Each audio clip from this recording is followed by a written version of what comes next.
Pada suatu masa, jauh sebelum Sumatera Utara menjadi bagian tak terpisahkan dari Indonesia, ada sebuah negara kecil yang lahir dari semangat kebangsawanan dan kebangkitan identitas budaya. Negara Sumatera Timur, atau yang biasa dikenal dengan Sumatera Utara, adalah sebuah negara federal otonom yang berdiri di wilayah Sumatera Timur. Negara ini lahir di tengah-tengah pergolakan revolusi kemerdekaan Indonesia, sebuah masa yang penuh ketidakpastian, namun juga syarat dengan semangat pembebasan. Di tengah kota Medan, yang saat itu menjadi pusat aktivitas politik, para bangsawan terpelajar dari suku Melayu dan Simalungun berkumpul. Mereka adalah orang-orang berpendidikan yang belajar di sekolah-sekolah Belanda, memahami bahasa dan budaya Barat, namun tetap mempertahankan jiwa kemelayuan mereka. Mereka menyadari bahwa masa depan tanah mereka tidak hanya bergantung pada hasil revolusi nasional, tetapi juga pada kemampuan mereka untuk menjaga identitas dan martabat etnis mereka sendiri. Belanda, yang pada saat itu masih berusaha untuk mengamankan kekuasaannya di Indonesia, melihat kesempatan dalam perpecahan ini. Mereka memberikan dukungan penuh kepada negara Sumatera Timur, berharap bahwa negara kecil ini bisa menjadi benteng terakhir dalam mempertahankan kendali di Sumatera Timur. Dengan bantuan Belanda, negara Sumatera Timur menjadi negara federal yang paling lama bertahan dibandingkan negara-negara federal lainnya yang juga dibentuk pada masa revolusi. Sejak Januari 1948 hingga Agustus 1950, negara Sumatera Timur terus berdiri meski badai revolusi mengguncang di setiap sudut Nusantara. Berdirinya negara Sumatera Timur tidak bisa dipisahkan dari agresi militer Belanda yang pertama, sebuah serangan besar-besaran yang dilancarkan Belanda untuk merebut kembali kontrol atas Indonesia. Bagi para elit Melayu yang berpendidikan Barat, agresi militer ini adalah kesempatan untuk memperkuat posisi dan identitas mereka. Mereka melihat momen ini sebagai peluang untuk mendefinisikan ulang apa arti menjadi Melayu dalam konteks dunia modern, yang diwarnai oleh kolonialisme, pendidikan Barat, dan perjuangan kemerdekaan. Namun, perjuangan untuk memperkuat identitas Melayu dan Simalungun tidak dimulai dari serangan militer itu. Bahkan jauh sebelum itu, tepatnya pada tahun 1938, sekelompok elit Melayu telah mendirikan sebuah organisasi bernama Persatuan Sumatera Timur.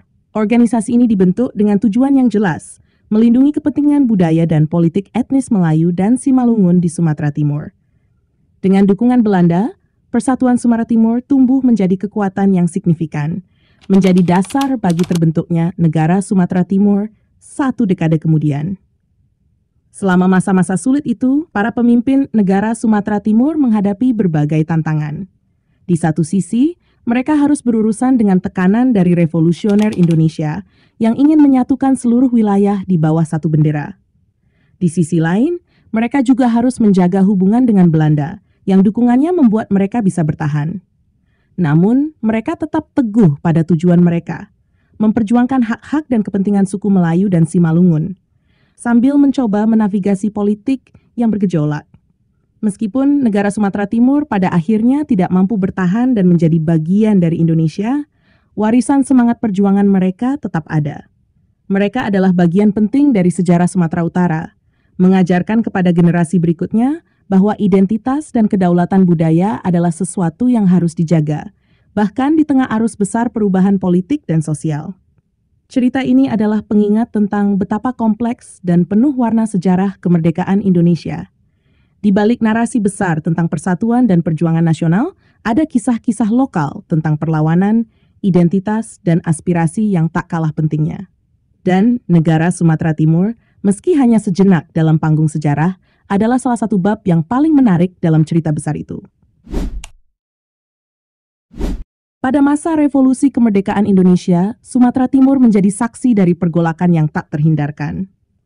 Di balik perjuangan menuju kemerdekaan, ada rasa sakit hati yang mendalam di hati bangsawan Melayu dan Simalungun.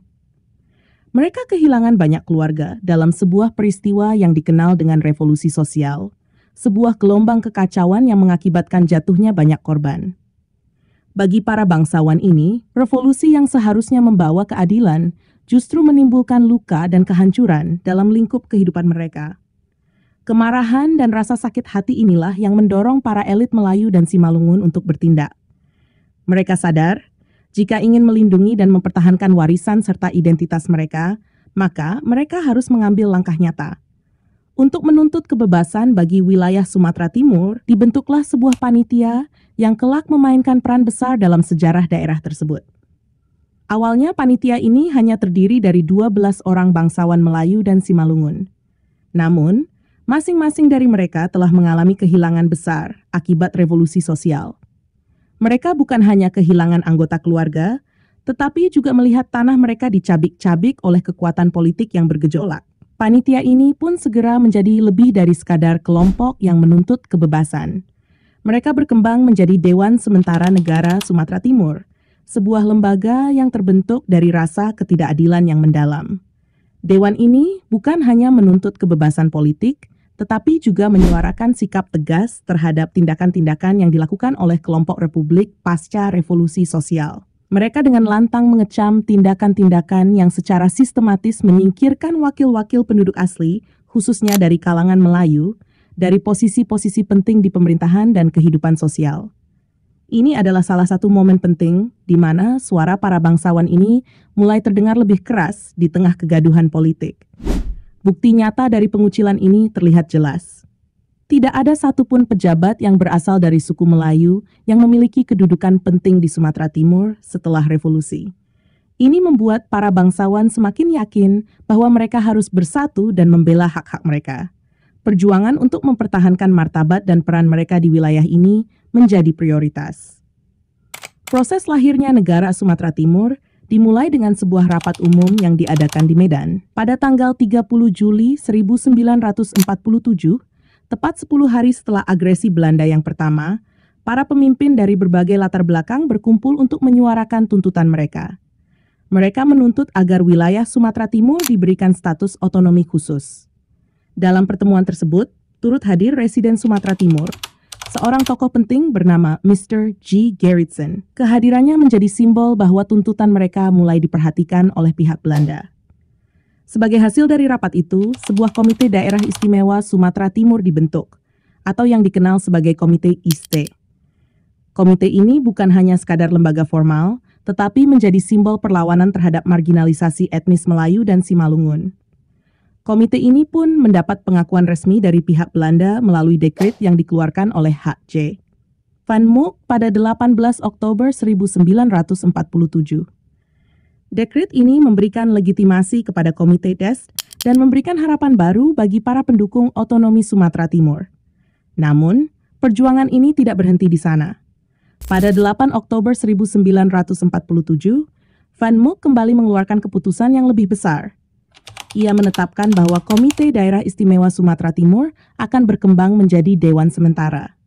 Dalam dewan ini, selain 10 anggota asli dari komite, ditambahkan 10 anggota baru yang berasal dari berbagai komunitas etnis di Sumatera Timur, seperti masyarakat Jawa, Belanda, Eurasia, dan India. Ini menciptakan sebuah dewan yang lebih inklusif, meskipun tetap berakar pada perjuangan untuk mempertahankan identitas Melayu dan Simalungun. Dengan terbentuknya Dewan Sementara ini, Sumatera Timur berada di persimpangan jalan. Di satu sisi, mereka berusaha mempertahankan keistimewaan mereka dengan dukungan dari Belanda. Namun di sisi lain, mereka harus menghadapi kenyataan bahwa gelombang revolusi dan semangat persatuan nasional di Indonesia semakin kuat. Bangsawan Melayu dan Simalungun berada di tengah pergolakan yang sulit. Mereka berjuang untuk menjaga keseimbangan antara mempertahankan identitas etnis dan menavigasi perubahan politik yang semakin rumit. Dalam kisah ini, Sumatera Timur bukan hanya sekadar wilayah, melainkan simbol dari perjuangan untuk martabat dan hak asasi. Negara Sumatera Timur, meskipun hanya bertahan sementara, meninggalkan jejak yang mendalam dalam sejarah. Bagi para bangsawan Melayu dan Simalungun, perjuangan ini bukan hanya tentang politik, tetapi tentang keberadaan mereka sebagai sebuah bangsa yang memiliki warisan dan identitas yang layak dihormati. Pada suatu pagi di kota Medan, tanggal 15 November, para tokoh terkemuka Sumatera Timur berkumpul di sebuah gedung megah yang dipenuhi suasana tegang. Gedung itu menjadi saksi bisu dari rapat penting Dewan Sementara yang akan menentukan nasib masa depan daerah tersebut. Di hadapan para bangsawan Melayu, tokoh Simalungun, Tionghoa, dan Karo, Dr. Tengku Mansur dengan karisma dan wibawanya memimpin sidang untuk memutuskan rancangan konstitusi. Bimbingannya bersama Komisi Teknik Dewan telah berhasil menyusun dokumen penting yang akan menentukan langkah besar berikutnya. Ketika Dewan memutuskan siapa yang akan menjadi wali negara, semua mata tertuju pada Dr. Tengku Mansur. Dengan suara bulat, ia dipilih sebagai wali negara pertama Sumatera Timur. Bersamanya, Tengku Bahriun dan CJJ Hogenboom dipercaya sebagai wakil ketua 1 dan 2. Keputusan ini disambut dengan tepuk tangan yang bergema di seluruh ruangan, seakan menggetarkan dinding-dinding gedung tersebut. Setelah rapat yang melelahkan itu, datanglah pengakuan yang dinantikan oleh seluruh rakyat Sumatera Timur. Pada tanggal 25 Desember, Van Mook, seorang pejabat tinggi Belanda, mengeluarkan dekret resmi yang mengakui berdirinya negara Sumatera Timur.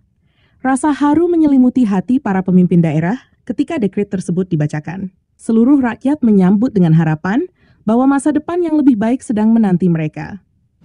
Namun, pada tanggal 29 Januari, ketika negara Sumatera Timur diproklamirkan dalam sebuah upacara besar di Medan, muncul badai kecaman dari pemerintah Republik Indonesia. Mereka menuduh Sumatera Timur sebagai negara boneka Belanda, sebuah tuduhan yang menghantam keras kebanggaan para pemimpinnya. Meski demikian, mereka tidak gentar. Para bangsawan Melayu, raja-raja Simalungun, tokoh Tionghoa yang berpengaruh, dan kepala-kepala suku Karo, semua bersekutu untuk berdiri melawan Republik. Dengan sokongan penuh dari Belanda dan komunitas Eropa, mereka percaya bahwa Sumatera Timur dapat berdiri sendiri. Lahirnya negara ini membawa angin perubahan bagi elit Melayu dan komunitas Eropa yang selama ini merasa tersisih. Mereka merebut kembali hak-hak istimewa yang selama ini terenggut oleh perubahan politik yang terjadi di seluruh Nusantara. Di bawah pemerintahan negara Sumatera Timur, kepentingan perusahaan perkebunan menjadi prioritas utama. Hal ini menambah kuat posisi para penguasa tanah. Sementara rakyat biasa harus bertahan hidup di tengah kebijakan yang semakin represif. Sikap keras pemerintahan baru ini semakin memperuncing konflik antara pendukung Republik di pedesaan dengan para laskar yang setia pada negara Sumatera Timur. Di berbagai pelosok, laskar-laskar yang loyal pada Republik mulai menentang pemerintahan yang dianggap hanya memperkuat dominasi Belanda dan Eropa. Kesetiaan para pemimpin Sumatera Timur pada Belanda semakin memperdalam hubungan mereka dengan penjajah. Belanda, yang ingin mempertahankan pengaruhnya di wilayah tersebut, memberikan dukungan ekonomi dan militer secara besar-besaran. Perkebunan-perkebunan besar di Sumatera Timur terus berkembang di bawah perlindungan militer, sementara rakyat di pedesaan merasakan semakin kuatnya penindasan. Dengan segala konflik yang terjadi, Sumatera Timur menjadi medan perang politik, ekonomi, dan budaya.